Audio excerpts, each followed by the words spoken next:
Our job was to convince, let's say, Ecuador to accept $1 billion loan, convince the World Bank to give Ecuador a $1 billion loan.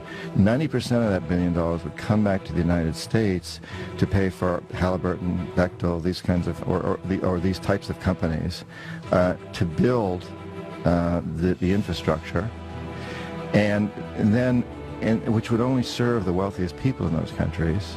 And then the country would be stuck with this huge debt, which over time would continue to be refinanced and get larger and larger and larger, so that in fact today, Ecuador owes more than 50% of its national budget just to pay down its debt service, which means there's very little money left to go to pay for the education or health services for the poor people, who are the ones who suffered from these projects. It was their rivers that were destroyed as we built hydroelectric plants. It was their land that was destroyed, and while a few of their people got wealthy, as a few of ours did.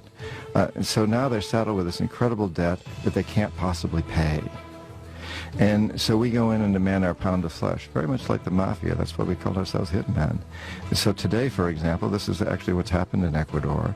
And today, we need Ecuador's oil. We need the oil from this Amazon area where these indigenous people live that I work with as a Peace Corps volunteer. And we tell Ecuador, since you can't pay off your loans, what you need to do is turn over your Amazon to our oil companies. And that's what they're doing. And the indigenous people there, the ones I worked with now, have basically declared war. They said, we're not allowing these oil companies to come in.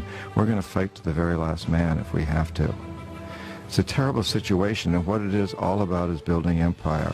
We've done this in every country around the world that has resources that we covet. Often this is oil in places like Indonesia, Nigeria, Ecuador, Venezuela, Colombia, so many different places, but sometimes it's other resources. For example, in Panama, it was the Panama Canal. And in this process, we've managed to create the largest empire in the history of the world, and we've done it largely without military might. It's been done primarily through economic hitmen like me.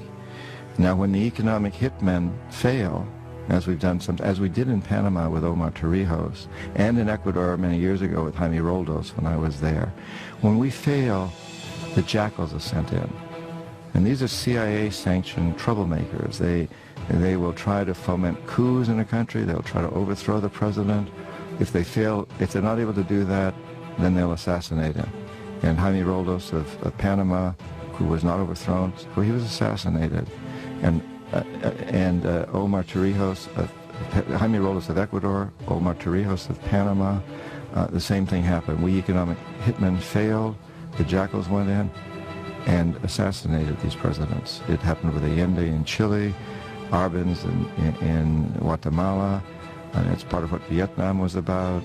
And when the jackals fail, and the economic hitmen both fail, as in Iraq, the final step is for us to send in our young men and women to die and to kill. And that's what we're doing in Iraq today.